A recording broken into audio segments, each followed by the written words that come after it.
Assalamualaikum warahmatullahi wabarakatuh. Alhamdulillahirabbil alamin wa bihi nasta'inu ala umuri dunya waddin wassalatu wassalamu ala asyrofil anbiya'i wal mursalin wa ala alihi wa sahbihi ajmain amma ba'du. Selamat pagi ibu dan teman-teman. Semoga kita semua pada hari ini dalam keadaan sehat walafiat. Amin ya Allah ya rabbal alamin. Salat beserta salam semoga terlimpah curahkan kepada baginda alam, yakni Habibana wa Nabiyana wa Maulana Muhammad Sallallahu Alaihi Wasallam. Yang kami hormati Ibu Dr. Andra Suhaidah MPD dan Ibu Janita Caturyasari MPD selaku dosen pengampu mata kuliah pendidikan Pancasila di kelas 2C. Tak lupa kepada teman-teman yang kami banggakan.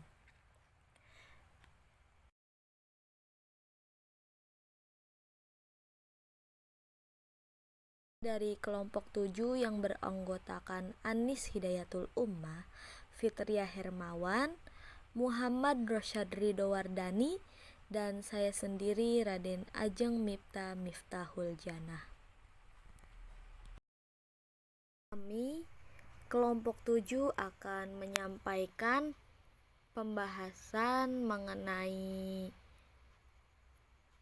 dinamika dan tantangan Pancasila sebagai sistem etika. Izin memperkenalkan diri, nama saya Anis Hidayatul Ummah, NIM 2008813. Pancasila sebagai sistem etika yaitu sebagai satu kesatuan yang utuh dan menyeluruh yang tidak dapat dipisahkan dari masing-masing sumber nilai tentang baik buruk, benar salah suatu perbuatan manusia, harus berpijak pada nilai-nilai dasar Pancasila yang terkristalisasi dalam 5 sila dari Pancasila. Etika Pancasila ialah tata kelakuan yang bersumber dari nilai-nilai Pancasila untuk mengatur perilaku kehidupan bermasyarakat, berbangsa, dan bernegara di Indonesia. Etika dibagi menjadi 2 kelompok, di antaranya yaitu etika umum dan etika khusus. Dalam etika umum, prinsip-prinsip yang berlaku di setiap perilaku manusia harus dipertanyakan lebih mendalam. Sedangkan etika khusus lebih menghubungkan antara prinsip-prinsip tersebut dengan berbagai aspek kehidupan manusia, baik sebagai individu maupun sebagai makhluk sosial. Kenalkan, nama saya Fitriah Hermawan dengan NIM 2006755. Dinamika dan tantangan Pancasila sebagai sistem etika. Argumen tentang dinamika Pancasila sebagai sistem etika. Pertama, pada zaman Orde Lama, pemilu diselenggarakan dengan semangat demokrasi yang diikuti banyak partai politik, tetapi dimenangkan 4 partai politik. Tidak dapat dikatakan bahwa pemerintah di zaman Orde Lama mengikuti sistem etika Pancasila. Bahkan ada tudingan dari pihak Orde Baru bahwa pemilu pada zaman Orde Lama dianggap terlalu liberal, karena pemerintah Soekarno menganut sistem demokrasi terpimpin yang cenderung otoriter. Kedua, pada zaman Orde Baru, sistem etika Pancasila diletakkan dalam bentuk penataran P4. Muncul juga konsep manusia Indonesia seutuhnya, sebagai cerminan manusia yang berperilaku dan berakhlak mulia sesuai dengan nilai-nilai Pancasila. Manusia Indonesia seutuhnya dalam pandangan Orde Baru artinya manusia sebagai makhluk ciptaan Tuhan yang Maha Esa, yang secara kodrati bersifat modualistik, yaitu makhluk rohani sekaligus makhluk jasmani dan makhluk individu sebagai makhluk sosial. Ketiga, sistem etika Pancasila pada era reformasi tenggelam dalam euforia demokrasi. Namun seiring berjalannya waktu disadari bahwa demokrasi tanpa dilandasi sistem etika politik akan menjurus pada penyalahgunaan kekuasaan, serta menshvilisme atau menghalalkan segala cara untuk mencapai tujuan. Perkenalkan, nama saya Muhammad Rosyad Ridho Wardani dengan NIM 2008966. Argumen tantangan Pancasila sebagai sistem etika. Yang pertama, tantangan terhadap sistematika Pancasila pada zaman Orde Lama yaitu sikap otoriter dalam pemerintahan. Hal tersebut tidak sesuai dengan sistem etika Pancasila yang lebih menonjolkan semangat musyawarah untuk mufakat. Yang kedua, tantangan terhadap sistem etika Pancasila pada zaman Orde Baru, yaitu masalah NKK, nepotisme, kolusi dan korupsi yang merugikan penyelenggaraan negara. Hal tersebut tidak sesuai dengan keadilan sosial. Yang ketiga, tantangan terhadap sistematika Pancasila pada era reformasi, yaitu euforia kebebasan berpolitik sehingga mengabaikan norma-norma moral seperti anarkisme. Kemudian, hal-hal yang sangat penting bagi pengembangan Pancasila sebagai sistem etika meliputi: yang pertama, meletakkan sila-sila Pancasila sebagai sistem etika. Pancasila sebagai pedoman dalam bermoral dan arahan dalam bersikap dan berperilaku. Yang kedua, Pancasila sebagai sistem etika memberi tuntunan yang jelas bagi warga dalam tata pergaulan baik lokal, regional, nasional maupun internasional. Yang ketiga, Pancasila sebagai sistem etika dapat menjadi tumpuan dalam menganalisis berbagai kebijakan yang diselenggarakan negara.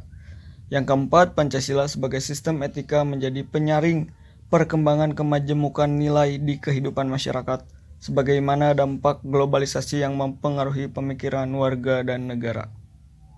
Perkenalkan, nama saya Raden Ajeng Miftah Miftahul Janah dengan nomor NIM 2001229. Nilai-nilai yang terdapat dalam sila Pancasila yang mana menjadi pedoman untuk membentuk perilaku masyarakat dalam aspek kehidupan. Yang pertama yaitu sila ketuhanan, yang mana sila ini mengandung dimensi spiritual. Yang kedua yaitu sila kemanusiaan, mengandung dimensi humanus. Yang ketiga sila persatuan, yang mana sila ini mengandung dimensi nilai solidaritas. Yang keempat sila kerakyatan, mengandung dimensi nilai berupa sikap menghargai orang lain. Yang kelima sila keadilan, yang mana sila ini mengandung dimensi nilai berupa peduli atas nasib orang lain dan kesediaan membantu kesulitan orang lain.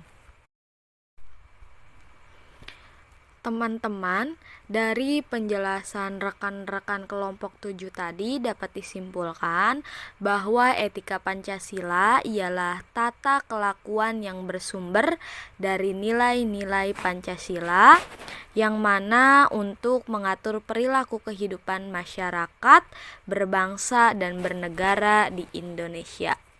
Adapun pentingnya Pancasila sebagai sistem etika bangsa Indonesia ialah menjadi rambu normatif untuk mengatur perilaku kehidupan bermasyarakat, berbangsa, dan bernegara di negara Indonesia. Dengan demikian, pelanggaran dalam kehidupan bernegara seperti korupsi atau penyalahgunaan kekuasaan dapat diminimalkan. Pentingnya Pancasila sebagai etika khususnya bagi mahasiswa sangat penting untuk dipahami dan diharapkan mahasiswa mampu bersikap dan berperilaku baik dalam kehidupan sehari-hari baik di masyarakat, bangsa, negara. Warga negara dalam bersikap dan berperilaku baik merupakan cerminan dari pengalaman nilai-nilai Pancasila yang mana sebagai pedoman hidup bangsa Indonesia dan sebagai tatanan hidup bernegara. Dengan demikian, kehidupan berbangsa dan bernegara dapat berjalan dengan lancar. Dan teman-teman, kelima nilai yang tadi saya sebutkan itu terdapat dalam sila Pancasila dapat dijadikan pedoman guna membentuk perilaku masyarakat dalam aspek kehidupan.